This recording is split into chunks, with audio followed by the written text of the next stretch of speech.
સુરત શહેરમાં વિપક્ષ દ્વારા કચરાના નિકાલમાં ગંભીર ગેરરીતિઓના આરોપ સાથે સુરત મેયર માટે કચરાનો પિરામિડ એવોર્ડ તૈયાર કરીને અનોખો રીતે વિરોધ કર્યો। સુરત મેયર વિરુદ્ધ વિપક્ષનો અનોખો વિરોધ, કચરાના એવોર્ડથી મચ્યો હડકંપ। વિપક્ષ દ્વારા ખજોદ ખાતે રહેલા કચરાના ડુંગરોના ફોટા સાથેનો એક ખાસ પિરામિડ એવોર્ડ તૈયાર કરવામાં આવ્યો હતો। પિરામિડ એવોર્ડ મેયરને આપવાનો પ્રયાસ કરવામાં આવ્યો હતો। વિપક્ષીના તમામ નેતાઓએ આક્ષેપ કર્યો કે મેયર માત્ર ફોટો સેશન અને એવોર્ડ લેવામાં જ રસ ધરાવે છે, પરંતુ સુરત શહેરની ગંભીર સમસ્યાઓ પ્રત્યે બેદરકાર છે। વિપક્ષે આક્ષેપ કર્યો કે જ્યારે તેઓ સુરત મેયરને આ પ્રતિકાત્મક એવોર્ડ આપવા ગયા ત્યારે મેયર તેમને મળવાને બદલે ત્યાંથી નીકળી ગયા હતા। સુરતના ખજોદ વિસ્તારમાં આશરે 14 લાખ મેટ્રિક ટન કચરાના ઢગલા પડ્યા હોવાની માહિતી સામે આવી। રોજનો 2500 મેટ્રિક ટન કચરો વૈજ્ઞાનિક ઢબે નિકાલ થવો જોઈએ, જે થઈ રહ્યો નથી તેવા ગંભીર આક્ષેપ કરવામાં આવ્યા છે। કચરાના નિકાલની કામગીરીમાં પણ મળતિયાઓને કામ આપીને મોટા પાયે આર્થિક ગેરરીતિ અને આર્થિક રીતે ટકાવારીની સિસ્ટમ ચાલતી હોવાનો દાવો કરવામાં આવ્યો।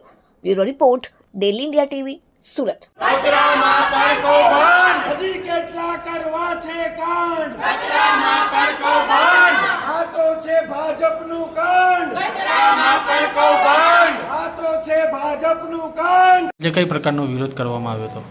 આજે અમે પિરામિડ ટાઈપના કચરાના ઢગલાના જે ફોટા હતા એ ટાઈપનું અમે એક પિરામિડ બનાવેલું હતું અને એ માનનીય મેયરશ્રીને અમે એમની ઓફિસમાં આપવા ગયા, પણ એમણે ઓફિસમાં આવવા દેવાની જ ના પાડી દીધી। એટલે રસ્તામાંથી જ્યાં જતા હતા ત્યારે અમે એને આપવાની ટ્રાય કરી, પણ એ તો કાયર મેયર છે, ડરપોક મેયર છે કે જે ભાગી ગયા।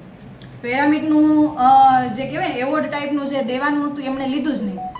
એમને આમ તો જ્યારથી મેયર બન્યા છે ત્યારથી આજ દિન સુધી હંમેશા ફોટો સેશનમાં ખૂબ રસ રહ્યો છે અને એવોર્ડ લેવા માટેનો ખૂબ રસ રહ્યો છે, પરંતુ એવોર્ડની સાથે સાથે જે ખોટી રીતના લોકોને મૂર્ખ બનાવીને, સંસ્થાઓને મૂર્ખ બનાવીને, સરકારને મૂર્ખ બનાવીને જે એવોર્ડ લેવાની વાત છે એ બાબતે અમે આજે વિરોધ નોંધાવ્યો છે કે જે ખજોદ ખાતે કચરાના મોટા ઢગલાઓ થયા છે। હાલની જો પરિસ્થિતિ જોવા જઈએ તો 14 લાખ મેટ્રિક ટનનો અત્યારે ત્યાં કચરાના ઢગલા પડેલા છે। તો આ બાબતે અમે અગાઉ પણ પ્રેસ કોન્ફરન્સના માધ્યમથી પણ ધ્યાન દોર્યું હતું અને આવી ઘટના તો ત્યારે સામે આવે છે કે જ્યારે કોઈ બીજા વ્યક્તિઓ ગેરકાયદેસર રીતે જે કચરાના ઢગલા બહાર ઠલવાય છે, કચરો બહાર નિકાલ કરાય છે, એ બહાર આવે છે ત્યારે ખબર પડે છે કે કરોડોનો કચરાનો કહેવાય ને કે 14 લાખ મેટ્રિક ટન કચરો હાલમાં ત્યાં પડ્યો છે। આમ તો મોટી વાતો કરે છે, રોજની 2500 મેટ્રિક ટન કચરો નિકાલ થવો જોઈએ વૈજ્ઞાનિક ઢબે, તો થતું નથી। એટલે આંકડાકીય માહિતીની સાથે સાથે જે પેપર વર્કની અંદર જે ખોટું કરી રહ્યા છે, સરકારને મૂર્ખ બનાવી રહ્યા છે, તો આ બાબતનો અમારો સખત વિરોધ હતો।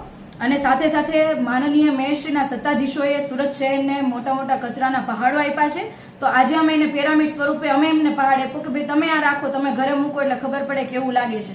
સુરતના લોકો વેરો ભરે છે કે સારામાં સારી એમને સુવિધા મળે, પણ સુવિધા તો દૂરની વાત છે, પણ કચરામાં પણ મોટા કૌભાંડ કરી જાય છે, પોતાના માનીતાઓને કામ આપીને પોતે એમાં ટકાવારી લઈને આવી રીતના બેફામ જે ચાલી રહી છે આખી સિસ્ટમ ચલાવી રહ્યા છે, જેનો અત્યારે અમે વિરોધ કર્યો અને હમણાં બોર્ડની અંદર પણ વિરોધ કરવાના છીએ।